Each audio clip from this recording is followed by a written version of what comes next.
Cremos em tudo aquilo que ainda o Senhor vai fazer. Nós te louvamos, Senhor, nós te bendizemos. Te pedimos que o teu Santo Espírito, né, seja livre, né, para ministrar o nosso coração, para ministrar o nosso coração, Senhor, naquilo que é a tua vontade, papai. No nome de Jesus, papai. Obrigado por esse tempo. Derrama o teu Santo Espírito, né, sobre a vida do Vitor, que vai compartilhar a palavra, que ele possa falar aquilo que está no teu coração, né, que o Senhor possa usá-lo, Deus, para ministrar a tua vontade, o teu reino, papai, né, sobre a tua igreja. No nome de Jesus. No nome de Jesus nós oramos. Amém.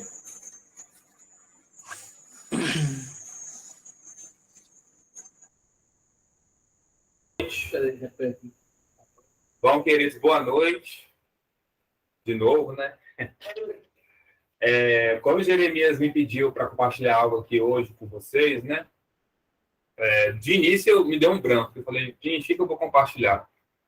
E aí eu lembrei de que umas leituras que eu tenho feito esses tempos, e, na verdade, umas reflexões que eu tenho ruminado no meu coração já tem um tempo, por conta de algumas situações que eu tenho visto na igreja e por conta também da minha própria vida, de certa forma, eu acho. E aí, isso me gerou um desejo de falar uma coisa, um tema específico com vocês hoje, que é justamente queria falar com vocês sobre a vocação que nós temos em Cristo, né? O chamado que Deus tem para cada um de nós, né? Enquanto filhos dele. Como eu falei com o Jeremias, estava comentando até com o Marcos aqui, quando eu sentei para pensar mesmo sobre o tema, eu fui vendo que na verdade é um tema muito grande. Então, de certa forma, o que eu vou falar aqui hoje leva em conta como se fosse o primeiro pedaço desse tema, entendeu? Se Deus permitir, eu vou estar escrevendo um pouco mais sobre o segundo passo, sobre a segunda parte do tema, e aí, se ele permitir também, eu vou estar compartilhando aqui com vocês. Mas é um tema que eu considero muito profundo, porque envolve muitas questões, né? Pode parecer uma coisa simples sobre exercermos uma vocação dentro da igreja, dentro do corpo, mas, na verdade, é uma coisa que toca muitos aspectos, não só na nossa vida coletiva enquanto irmãos, mas na nossa própria vida espiritual, individual com Deus, né? Mas o meu desejo de falar um pouco sobre isso surgiu, como eu falei para vocês, de um fato que eu tenho observado um pouco na igreja, e eu não digo só, é um fenômeno, é uma situação que tem acontecido não só na nossa igreja, eu acho, tem acontecido em várias igrejas, né? Que a gente vê muitas vezes os irmãos, uma troca muito constante de igrejas, né? Você vê irmãos que vêm e vão, irmãos que vão conhecer um outro local, que vão para outra localidade. E aí você muitas vezes vai conversar com o irmão, por que ele vai para aquela localidade, né? E ele fala assim, porque não estou sentindo que esse local aqui, que esses irmãos, que essa congregação está me dando o que eu preciso. Está me satisfazendo, está me... não estou gostando, não estou achando a palavra do pastor muito profunda, não estou achando o louvor muito, digamos assim, quebrantado, não estou achando o serviço da salinha das crianças para o meu filho muito bom, estou achando os irmãos muito ativos, não está tendo muita coisa no meio da semana, não tem muita reunião, não tem muito evento, não tem muito não sei o quê, não tem muito evangelismo, não tem muito acompanhamento, então eu estou procurando um lugar onde eu me sinta melhor. Eu creio, claro, que tem boa parte dos irmãos que vão para outros locais, experimentam outros locais, estão indo justamente porque Deus fala com eles. Eles têm uma visão madura e muitas vezes são levados a outro local porque Deus quer ir naquele outro local, né? E glória a Deus por isso. Mas eu creio que uma boa parte dos irmãos também é a situação justamente que eu acabei de falar. Que é o quê? Justamente pessoas, irmãos que muitas vezes estão olhando para a igreja e estão entendendo o papel errado para eles serem na igreja. Eles estão olhando para a igreja de uma forma distorcida, né? Como assim? Eles não estão olhando para a igreja tomando a posição que o Senhor chamou para ser tomada. Posição que eu tenho que tomar, que o Jeremias tem que tomar, que a Edilene tem que tomar, que cada um de nós aqui tem que tomar. E que posição é essa, né? Para responder essa pergunta, a gente tem que, na verdade, fazer uma pergunta maior ainda, que é, eu como filho de Deus, eu fui nascido de novo, eu estou aqui, nessa terra, e entre os irmãos, e entre os ímpios, para servir ou para ser servido, né?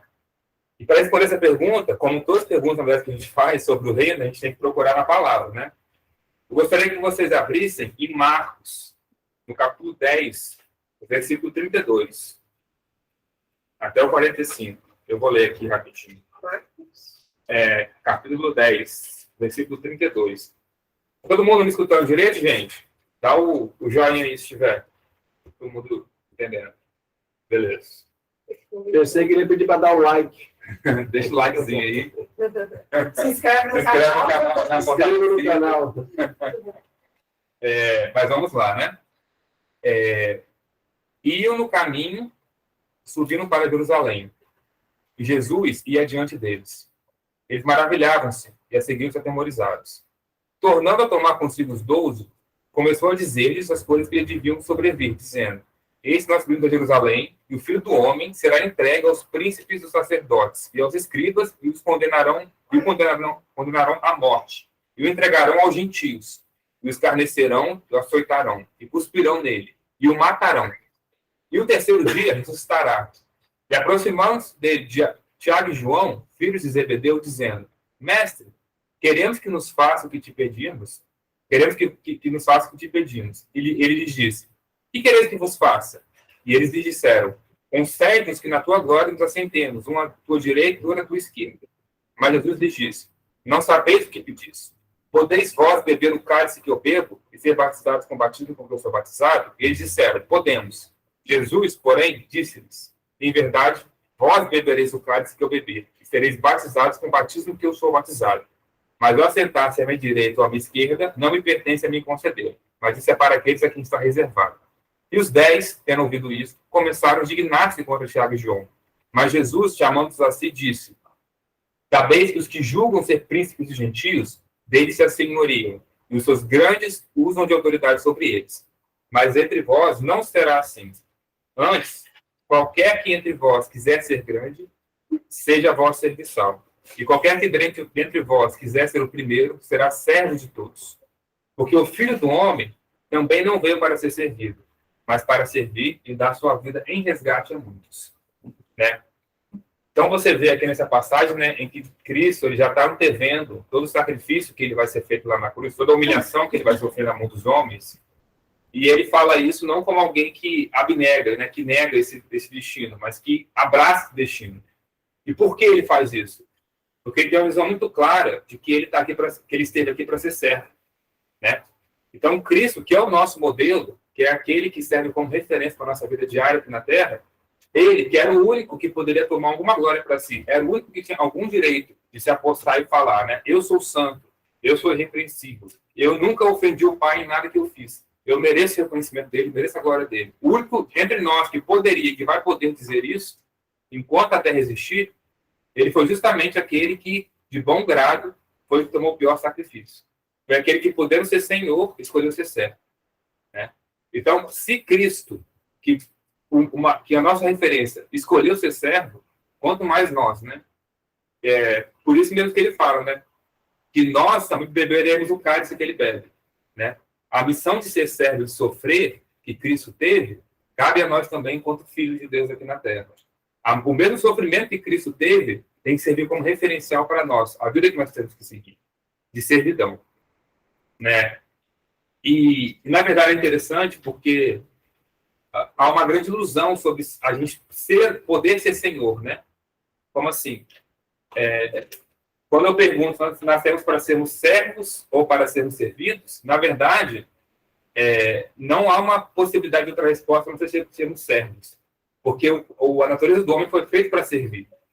Nós nascemos para termos um Senhor. Cristo deixa isso muito claro lá em Mateus 6,24. Por quê? Porque ele fala assim, né? Ninguém pode servir a dois senhores. Isso no contexto do Sermão do Monte, para os irmãos lembrarem. Ninguém pode servir a dois senhores.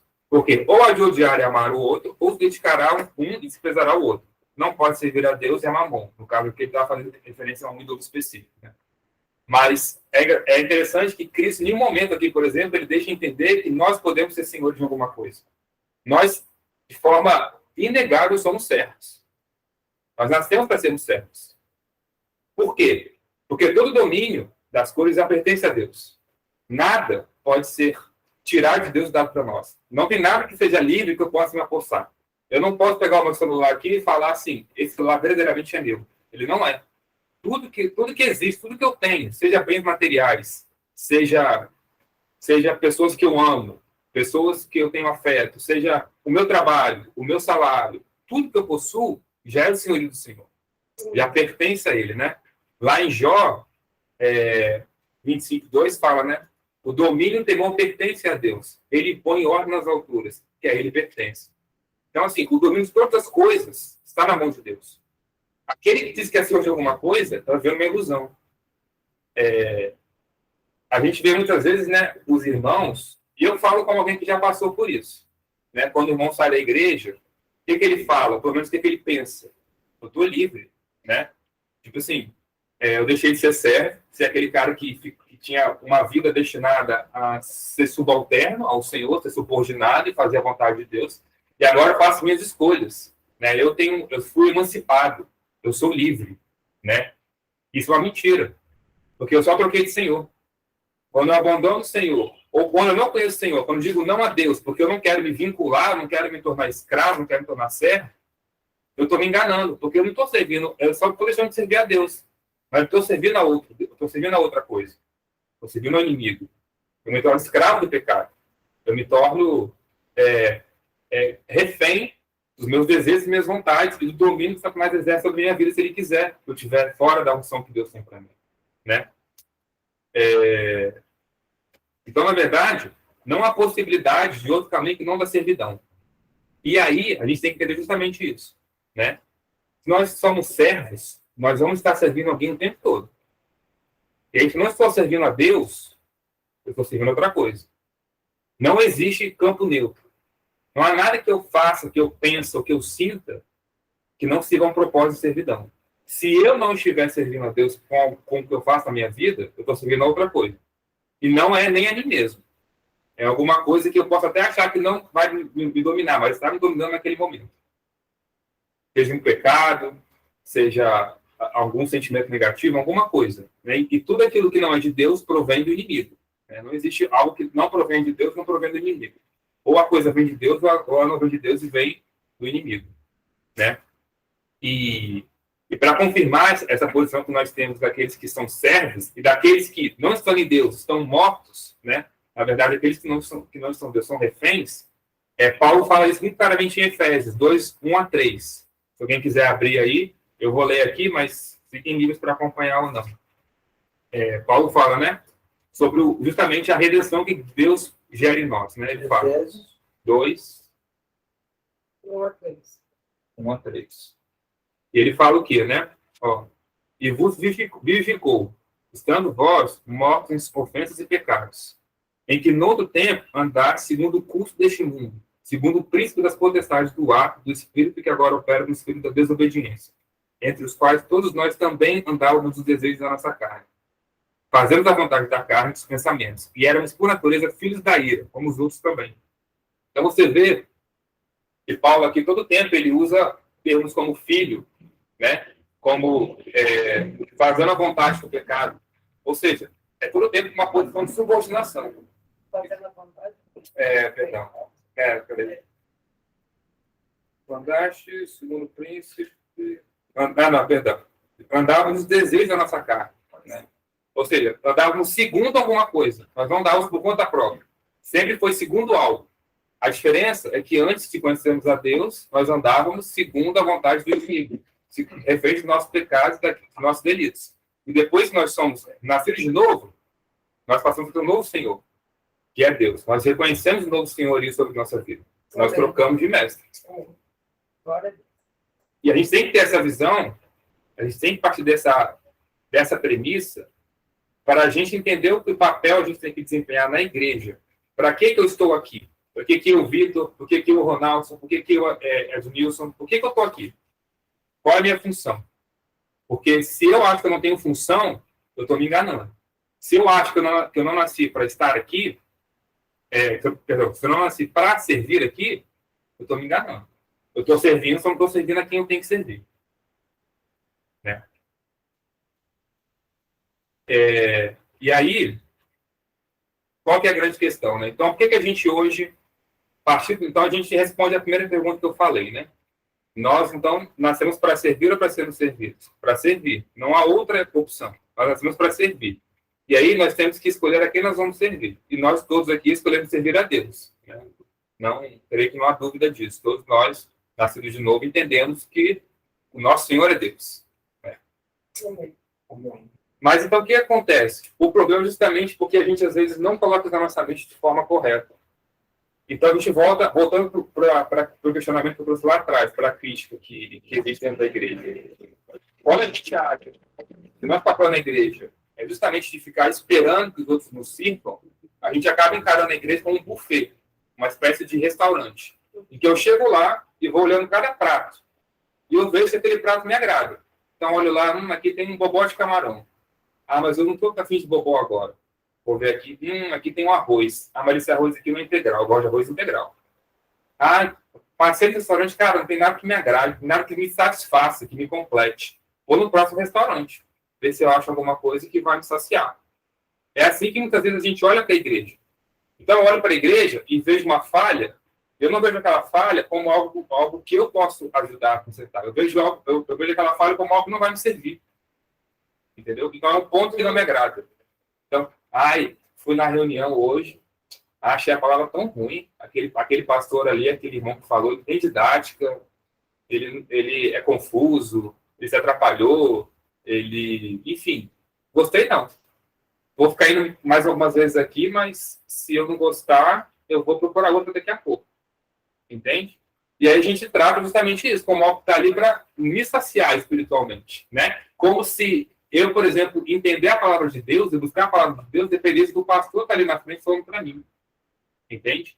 Então, na verdade, a gente gera, quase de forma inconsciente, dois grupos de irmãos. Tem um grupo de irmãos que são aqueles que dão a vida pela igreja, aqueles que estão ali de forma integral, de coração, alma e corpo, dispostos a fazer a obra de Deus, e tem aqueles irmãos que estão ali para receber. E eu muitas vezes me enquadro nesse sentido. Eu sou muitas vezes o cara que me põe no segundo plano, por exemplo. Então, por exemplo, vamos botar, o Jeremias é o primeiro plano. O Jeremias é o presbítero, líder do grupo de Itaguaçu. Agora, inclusive, abriu mão do trabalho para estar aqui para servir a igreja de forma integral, com mais intensidade ainda. E eu estou aqui, eu, Vitor. Né? Eu tenho meu trabalho, eu tenho a minha vida, eu tenho meu relacionamento, eu tenho os meus amigos, eu tenho os meus irmãos, eu tenho minhas coisinhas, minha namorada, entendeu? E aí, quando der, eu sirvo a Deus. Por quê? Mas qual é a diferença de você e de Jeremias? Aí eu falo, não, mas é porque o Jeremias, ele, assim, o Senhor tem uma coisa diferente para ele, recebeu uma coisa diferente, né? Ele é um servo especial. A diferença de mim e de Jeremias é uma só. Não é o que Deus deu para ele, é o que ele esteve disposto a entender. O Jeremias entendeu muito mais do reino do que eu. Ele entendeu a posição dele. Ele olhou e entendeu que ele é servo, e que por ser servo, ele tem que se doar total e completamente. E eu não entendi. Eu me dou de vez em quando. Eu faço como se fosse um estágio para Deus. Trabalho 4 horas por dia para ele. Nas outras horas é o meu tempo de descanso, meu tempo de fazer minhas metas. Não estou falando aqui, irmãos, que é errado você estudar, trabalhar, até porque eu estou em pecado. Eu estou falando que muitas vezes a gente faz essas coisas com a motivação errada, com a visão errada sobre o nosso papel como servo na igreja. Né? E não existe isso. Isso não é bíblico. Não existem pessoas que foram chamadas para serem mais servas e outras que foram chamadas para serem menos servas. Nós somos todos servos. E devemos servir a Deus de forma integral. Não há diferença nenhuma entre o propósito que Deus tem no sentido de que de nos dispormos, não há diferença nenhuma, por exemplo, do que Deus tem para mim, do que Deus tem para Paulo, da palavra.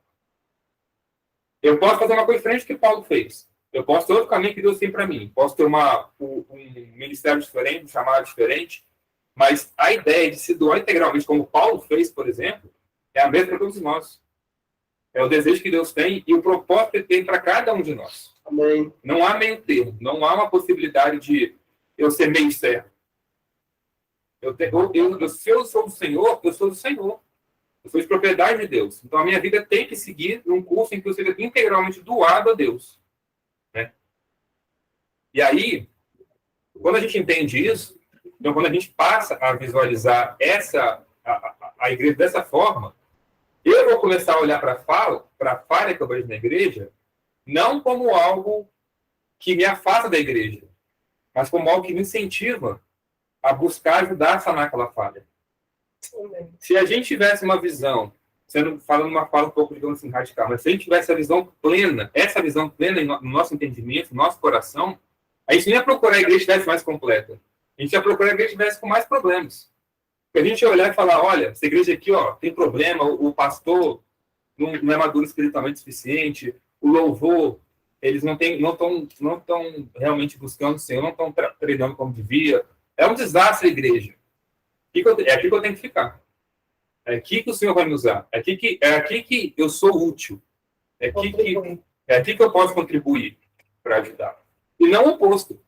Porque se eu chego numa igreja que já tem tudo, o louvor é uma maravilha. Cada palavra é um negócio sensacional. A vida em comunhão é super ativa. Cada buraco que existe na igreja, ele é solucionado. Cada falta, cada carência é suprida de forma correta. Vou fazer o que lá, então? Eu vou ser espectador da igreja? Eu vou chegar lá e ficar... Agora eu vou aqui e vou absorver tudo de bom que a igreja me dá. Né? Porque eu não sou útil aqui. Se eu sou servo, se a minha natureza é servo, eu tenho que estar num lugar que eu possa servir.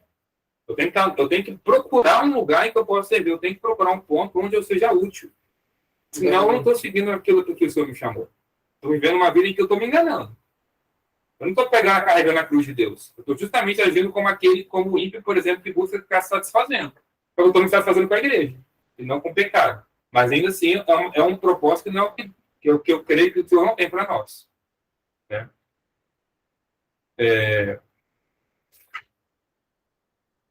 E aí, nosso papel enquanto aqueles que servem, ele tem uma importância muito grande no contexto da própria igreja. Como assim? A igreja precisa de nós. A perfeição, o aperfeiçoamento da igreja, ele só é alcançado quando nós, enquanto parte do corpo, nos dispomos e buscamos exercer aquilo que o Senhor nos chamou dentro da igreja. Paulo fala isso muito claramente em Efésios 4. Glória a Deus. Efésios 4, 11 a 16. Se vocês... mas eu vou ler o 11, se você quiser ler o início, se você chamou a atenção. Eu estava lembrando desse texto aqui. Fala um pouco mais alto. Eu estava aqui lembrando desse texto, ouvindo o Vitor falar sobre vocação, né, a qual nós somos chamados. Primeiro que tem uns que pensam assim, mas eu não tenho capacidade. Lembrando que é Deus quem capacita, né?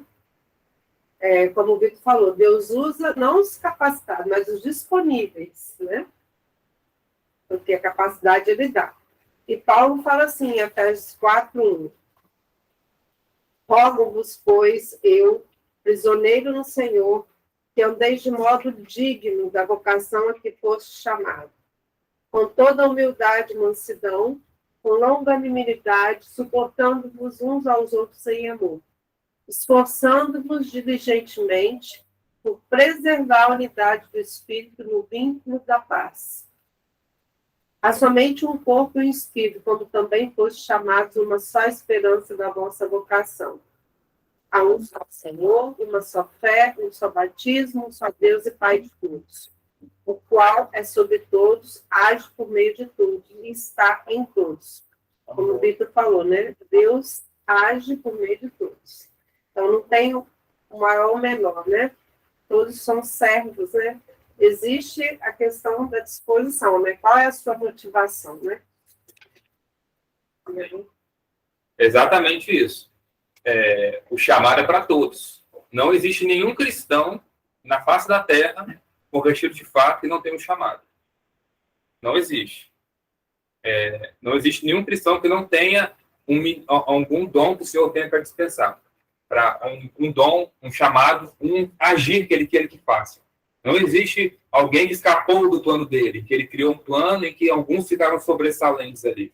Todos estão encaixados perfeitamente. Cabe a nós, quanto filhos, escolhermos buscar isso. Nós precisamos buscar isso justamente porque o corpo se aperfeiçoa, primeiro ponto, porque o corpo se aperfeiçoa como nós agimos. E aí, voltando em Efésios 4, mas dessa vez no versículo 11, o que Paulo fala, né? Acho que você devia ler o 7 também. 7? Lê. Peraí, que eu não... Eu tenho aqui. O 7 diz assim: e a graça foi concedida a cada um de nós segundo a proporção do dom de Cristo. Deus dispensa a graça Deus dispensa a graça a todos. Claro que alguns vão ter, digamos, dons, um dom tal, um dom A, um dom B. Você vai ter mestres que são... Aí é mistério do Senhor muitas vezes. Mas vai ter mestres que são muito bons, vai ter mestres que não são tão bons, mas não bom assim, aos nossos olhos, né? Aquilo que a gente entende. Muitas vezes ele está fazendo justamente o que Deus quer, e isso que importa, na verdade, né? Até porque quem faz a obra é o Senhor, não somos nós. E cada um tem uma função. Cada um tem uma função. Mas aí, voltando a Efésios 4:11, o que Paulo continua falando, né?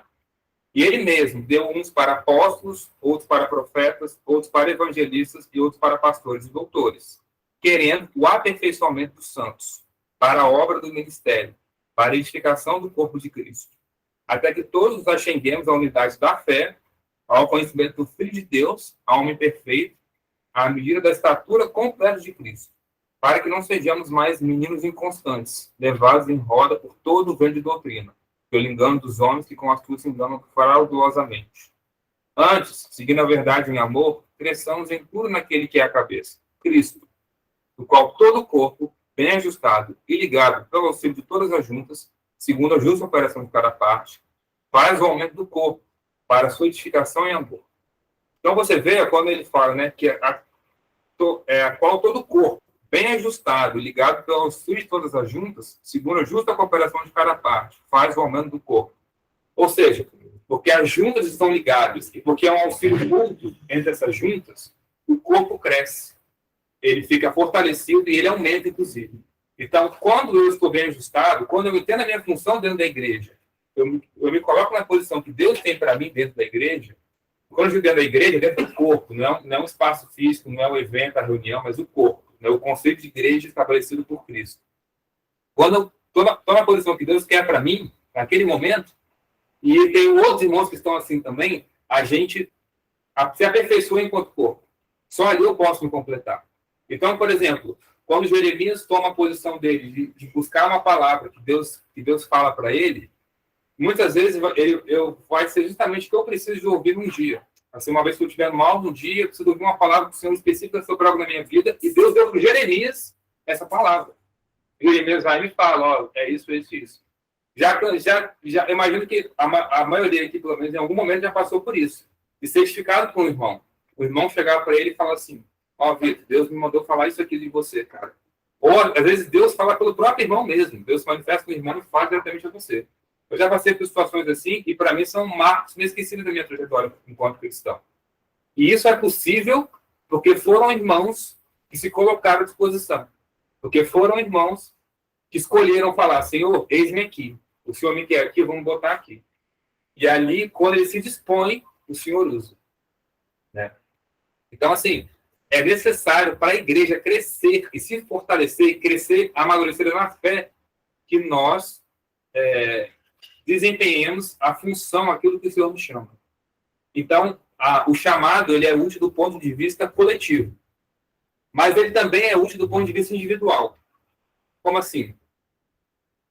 Quando eu tenho um chamado de Deus, quando Deus me chama, me fala, Vitor, eu quero você aqui, fazendo isso aqui, eu ganho um propósito. E é um propósito muito definido, muito claro. Ele me bota um alvo. Vitor, eu quero que você faça isso aqui. Então, a partir daquele momento, é como se eu sendo, digamos assim, um cavalo, eu ganho um alvo ali e eu sei que eu tenho que caminhar naquele alvo. Então, as minhas dúvidas, os meus receios, tudo aquilo que podia me fazer desviar para outro lugar, para de existir. Porque agora eu entendo que é para ali que eu tenho que ir enquanto cristão. Então, muitas vezes, aquele irmão, justamente, que não está satisfeito com a igreja, que vê falha na igreja A, vê a falha na igreja B, vê a falha na igreja C, a verdade é que ele está passando por uma angústia justamente pelo fato de que ele não tem uma visão do que ele tem que ser.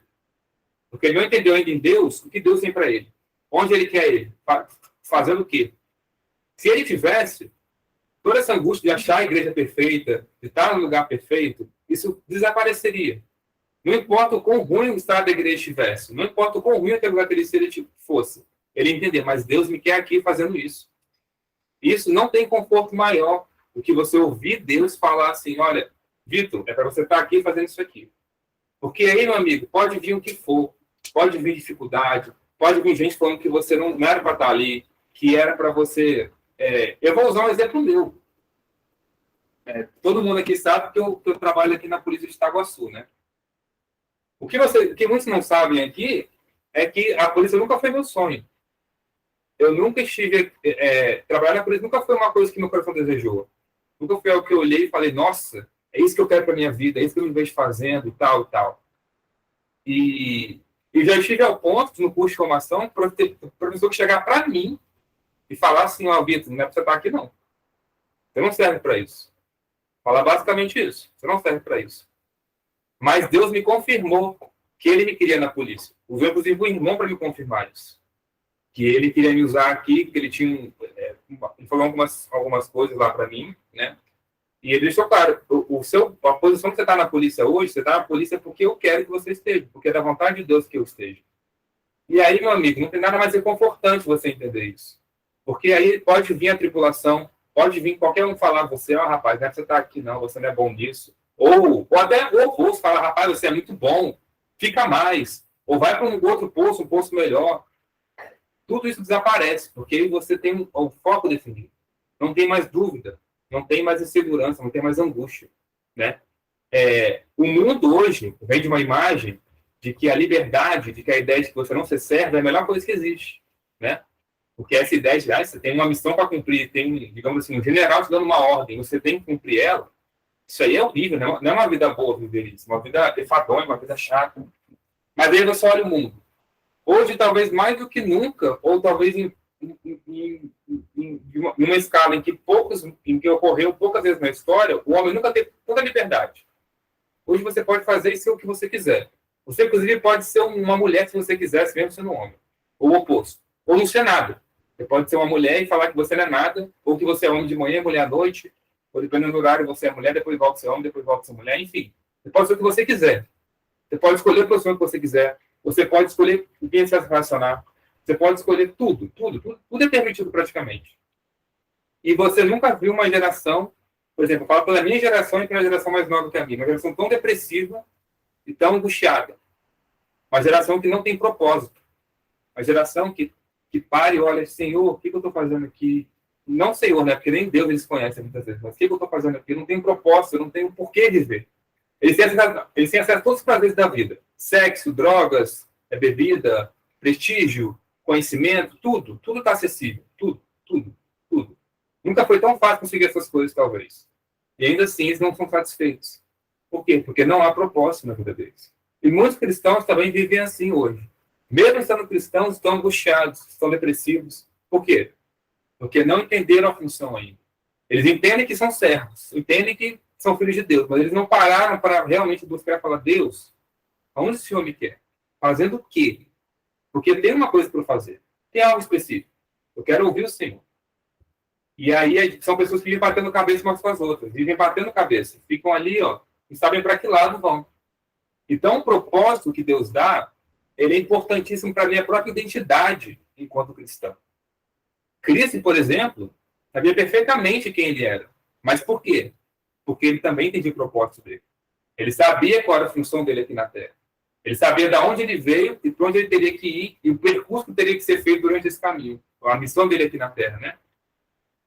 E se nós entendemos isso, toda essa angústia nossa começa a desaparecer.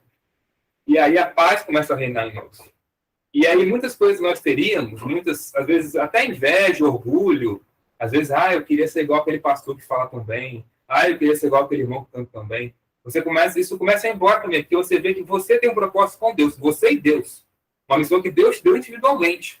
Então você vai chegar na sua porta, entregar uma carta e falar assim, Vitor, eu escrevi essa carta, uma missão especificamente para você. Pronto. Não há mais comparação, entendeu? Não há mais ciúme, inveja, de certa forma. Fica tudo muito mais límpido. E aquilo se torna uma coisa importantíssima, e tem que ser. ao ponto de nós não queremos abrirmos mão. Para a gente entender a importância disso, por exemplo, se a gente for lá em Jeremias, quem puder abrir também aí, capítulo 20, versículo 9. Jeremias, né, estava justamente despejando ali profecias para o povo em Jerusalém, né? E muitas profecias, em boa parte, eram profecias, na verdade, de maldição, né? Em que Deus estava prometendo justamente castigar, punir o povo dele pela incredulidade, pelos caminhos errados. Inclusive, né, ele menciona o cativeiro que o povo de Deus ia ter na mão da Babilônia, que ainda ia acontecer. E aí ele fala assim, né? Jeremias 4. Então, capítulo 20, versículo a partir do 9.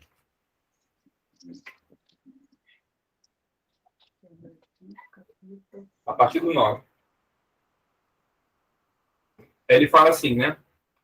Então Passur, o filho de Imer, o sacerdote, que era também principal governador da casa do Senhor, ouviu que Jeremias profetizou essas coisas, né? Justamente profetizando o julgo que cairia sobre Jerusalém, né? Só um pouquinho. Jeremias 20? Não, Não? não pensei no nome do grupo. Espera aí, então. Deixa eu ver aqui. Acho que eu peguei errado. Um minutinho, gente. A sua é 20. Será que é o versículo? Ah, perdão, acho que é 20, gente, do 1 ao 9, me perdoem. Acho que eu comi um dígito aqui, achei que começava do 9, perdão. É 20 do 1 ao 9. Então Passur, o filho de Imer, o sacerdote, que era também principal governador na casa do Senhor, ouviu que Jeremias profetizou essas coisas. Então Passur feriu Jeremias, o profeta, e o colocou nos troncos que estavam no portão superior de Benjamim, que ficava próximo à casa do Senhor. E aconteceu no dia seguinte que Passur tirou Jeremias dos troncos. Então, filho de Jeremias, o Senhor não chamou teu nome Passur, mas Magor e Sabib. Agora, vindo do Senhor, eis que farei de ti um terror para ti mesmo e para todos os teus amigos. Eles cairão pela espada dos seus inimigos e seus olhos contemplarão. E eu darei todo Judá na mão do rei da Babilônia. E ele transportará cativos para a Babilônia e os matará com a espada. Além disso, entregarei toda a força dessa cidade, e todas as suas obras, todas as suas coisas preciosas, e todos os tesouros dos reis de Judá nas mãos dos seus inimigos, os quais os despojarão e os tomarão e transportarão para a Babilônia. E tu, Passur, e todo aquele que habitar em tua casa será levado a cativeiro. E tu chegarás na Babilônia, e lá tu morrerás, e lá serás enterrado, tu e todos os teus amigos, a quem tu profetizaste mentiras. Ó Senhor, como disse e fui enganado. Tu és mais forte do que eu, e prevaleceste.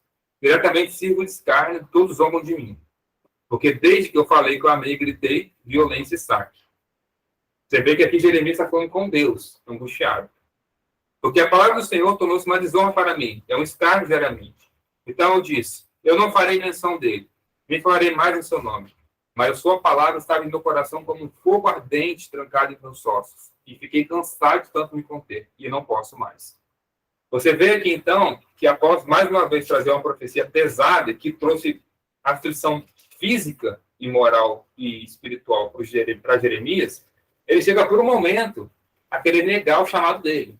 Né? O Senhor chamou Jeremias para ser um profeta e para falar aquilo que o Senhor tinha para falar, independentemente do que fosse. Independentemente do povo gostar ou não. E geralmente o povo não gostava, na verdade. E a aflição e a dor que isso trazia, a desonra que isso trazia para Jeremias era tão grande, que ele chega um momento e fala, olha, não falarei mais seu nome, Senhor. Não vou mais proclamar o Senhor. Porque é muito pesaroso para mim. Mas logo em seguida ele fala o quê? Mas a sua palavra está em meu coração como um fogo ardente, trancado nos meus ossos. E eu fiquei cansado de tanto me conter. Eu não posso mais. O ato de profetizar para Jeremias era algo tão intrínseco, era uma coisa tão íntima, relacionada a quem ele era, ligado à própria identidade dele enquanto homem, enquanto filho, que ele não conseguia se calar. Ele necessitava falar, mesmo que aquilo trouxesse dor a ele. Então você vê que o propósito de Jeremias é algo ligado à própria constituição de quem ele é como pessoa. Faz parte da vida dele, faz parte de quem ele é. Então é uma coisa que ele não pode negar, mesmo que isso traga sofrimento a ele. E essa visão que a gente tem que ter enquanto nosso propósito. Não é algo acessório a nós, não é uma coisa secundária, é uma coisa que faz parte de nós e que nos ajuda a construir a nossa identidade enquanto filhos de Deus. Entender para que eu estou aqui me ajuda a entender como meu pai me vê, como Deus me vê e como e até o valor que ele vê em mim. Entende? Se eu não entender isso, eu vou ficar sempre como um filho neutro. Um cara que está aqui, mas não mostra que veio. Não mostra que veio para servir na casa do pai. Está fazendo o quê? Eu sou filho, mas eu faço o quê? Qual que é a minha função aqui? Eu cuido do quê? Não cuido de nada? Mas como que você é filho, então? Como é que você é dessa família? Todo mundo da família tem que cuidar de alguma coisa.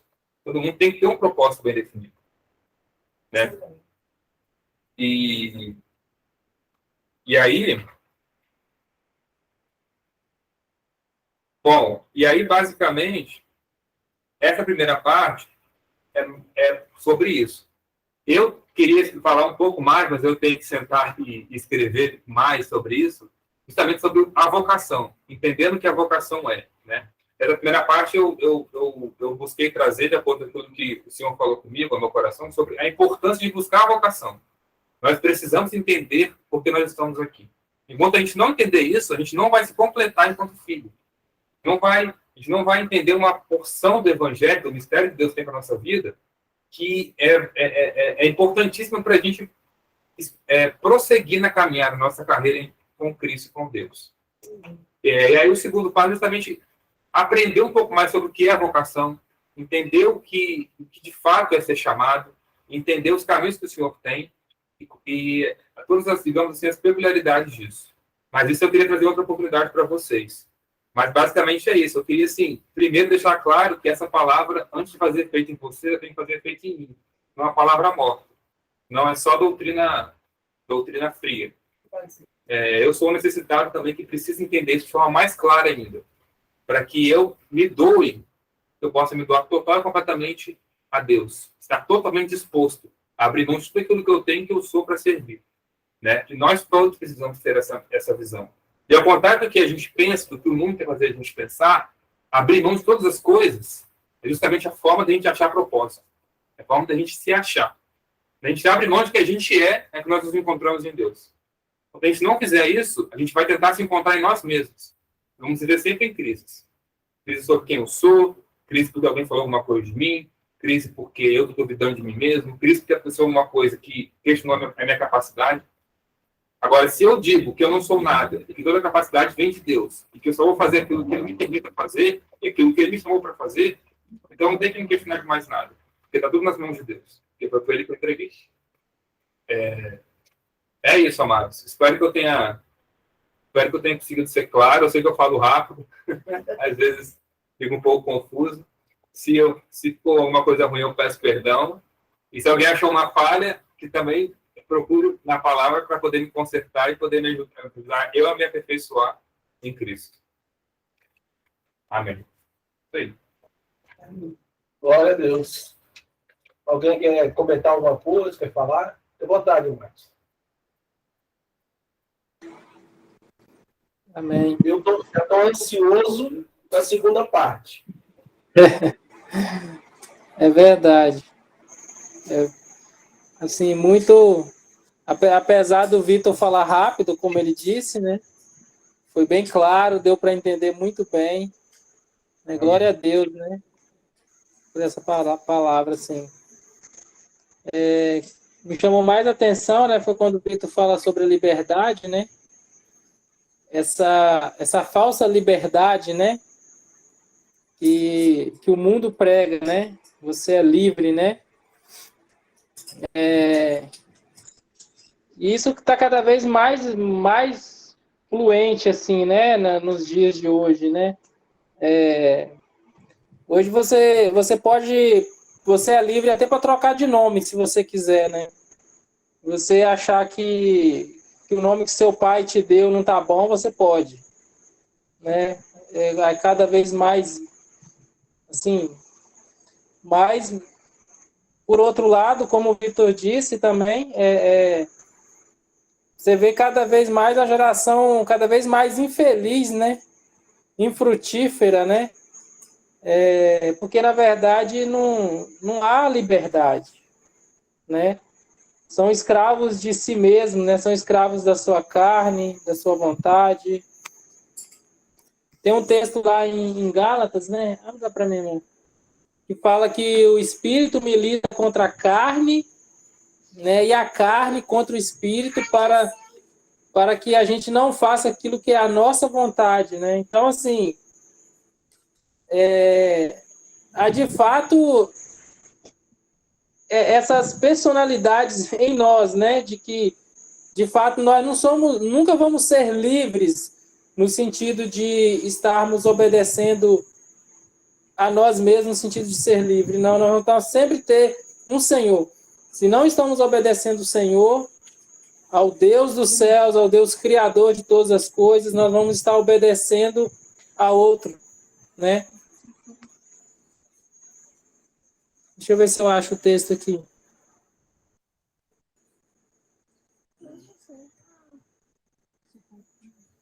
No 5, né, fala: para a liberdade foi que Cristo nos libertou.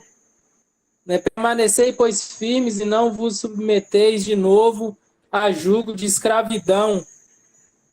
Hoje em dia está tão controverso que esse jugo de escravidão que a palavra está falando aqui, o mundo hoje considera como liberdade. Considera isso como liberdade. O que a palavra está falando que é para a gente não voltar para o jugo de escravidão, hoje o mundo considera isso liberdade. Você volta para o jugo de escravidão ou você permanece no jugo de escravidão e aí você é considerado livre. Porque você está livre para fazer o que te dá na telha, o que a sua carne mandar, na hora que quiser, o que quiser, né? Então, de fato, é ao contrário, né? É um reino totalmente inverso do que a palavra diz, né? E no 17, né? No 5,17 fala: porque a carne milita contra o espírito e o espírito contra a carne, porque são opostos entre si, para que não façais o que porventura seja do vosso querer, né? Então, assim, a gente se encontra assim, né? Quando não estamos fazendo a vontade de Deus, nós estamos automaticamente fazendo a vontade do diabo, do inimigo. E quando nos submetemos a Deus, né? Então, assim, nós somos livres nele, né? Para fazer aquilo que é a vontade dele, não a nossa. Continuamos sendo escravos, mas escravos de um Senhor que é bom, né? Que é bom. Falando isso agora, eu lembrei, né? Ultimamente tem cantado para Sofia à noite, né? Deus é bom para mim, né? Deus é bom para mim. Feliz estou, cantando eu vou, Deus é bom para mim, né? E isso, assim, soa tão forte quando a gente começa a prestar atenção no que a gente está cantando, que é um louvor tão antigo, tão simples, que hoje, assim, é louvor de criança, né? Para as crianças, mas, assim, esses dias eu estava cantando para ela, assim, bem lentamente, né? Que a versão que ela ouve aqui é um pouco mais rápida, assim, mais agitadinha. Eu estava cantando devagarzinho, assim, e esse louvor foi entrando, assim, no meu coração, né? Deus é bom para mim, né? Deus é bom para mim. E é essa diferença, né? Eu creio, assim, que é essa diferença de servir a esse Deus, né? Nós somos servos, como o Vitor falou. Ele nos chama a ser amigos. Ele nos dá o seu espírito e nos faz filhos, né? Mas ainda assim somos servos. Mas servos de um Deus que é bom, né? Que é muito bom, né? Que a sua misericórdia dura para sempre, né? Então, assim, quantas vezes, né? Talvez somos tentados a voltar, né? A voltar, como o texto ali falou, né? Mas, assim, voltar para onde, né? Se só o Senhor, né? Só Ele tem as palavras de vida, né? Então, assim, ainda que talvez passamos por situações de luta, de sofrimento, mas ainda assim é melhor sofrer com o Senhor, né? Ainda assim é melhor passar pelas lutas no Senhor do que no mundo, do que com outro senhor, que não é bom, que de fato quer nos escravizar para nos roubar, para nos destruir, né? Que é isso que a palavra fala do nosso inimigo. Amém. Glória a Deus, assim, por essa palavra, Vitor. Eu creio mesmo, assim, que é de Deus para nossas vidas, assim, porque de um modo geral, assim, eu acho que todos têm visto isso, assim, como que a igreja está estacionada, assim. Talvez não esteja havendo esse pleno funcionamento, né, que a gente leu lá em Efésios, né, mas nós precisamos voltar a funcionar, né? Você perguntou, né, qual a minha função, qual a nossa função, né? Função vem de funcionar, né? De ser funcionário de alguma coisa, de fazer alguma coisa, né? E que o Senhor nos dê graça de voltar a funcionar de novo naquilo que é o propósito dele para nós, né? Que o Senhor possa nos ligar de novo, né? E nos fazer funcionar naquilo que ele tem nos chamado para ser, para viver como igreja, né? Amém. Membros, né? Uns dos outros, né? Amém? Amém. Amém. Os irmãos ficam livres aí, quiser compartilhar também.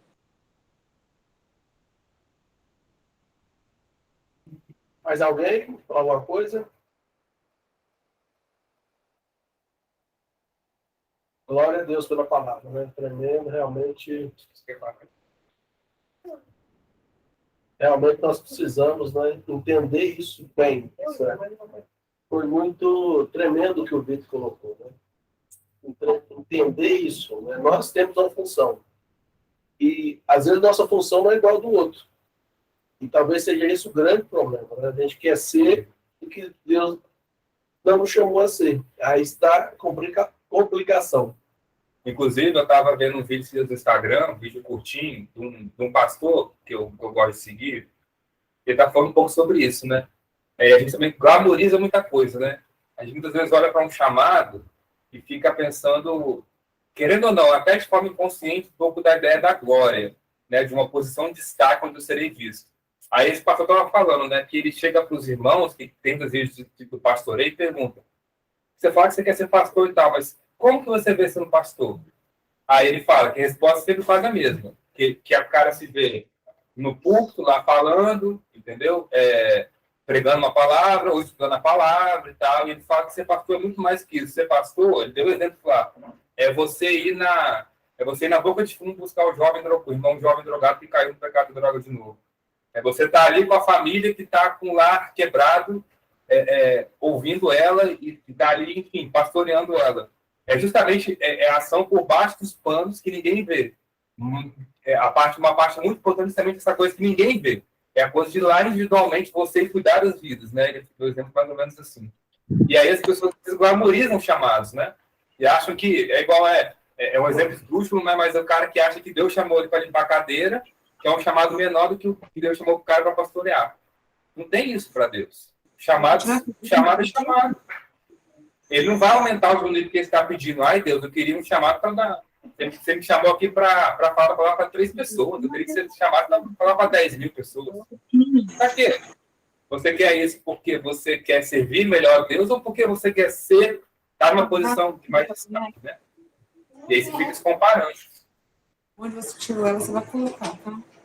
Talvez também as pessoas entendem errado isso, né? Porque às vezes essa coisa que você está falando da pessoa se ver lá no púlpito e falando e tal, talvez nem a palavra talvez certa para isso nem seja pastor, mas sim pregador, né? É alguém que está ali apenas falando da palavra, mas ele não, se ele viver só aquilo ali, ele não é pastor, porque pastor vem de pastorear, de cuidar, né? De ouvir, enfim, né?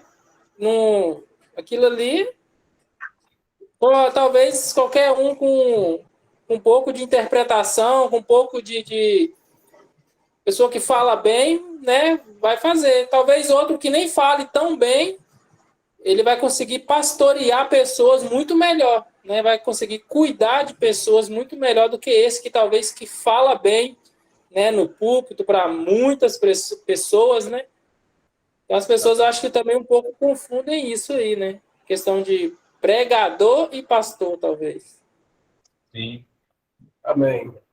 Glória a Deus, queridos. Muito bom estarmos juntos, né? Deus abençoe a todos. E pedir o Carlos aí para orar, né? Finalizando aí esse tempo. Amém. Um abraço a todos aí. Abraço, irmãos. Muito bom estar com vocês. Mesmo que Vitor. Entrar na fila, né? Tem o Vitor, mas a palavra e o Marco. Oh, meu Deus, eu vou estudar. Vou fazer.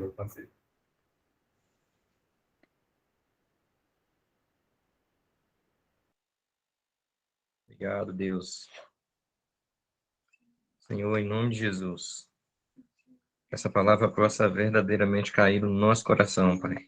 Que nós possamos nos entender mesmo como servos. Que nós possamos nos ver dessa forma.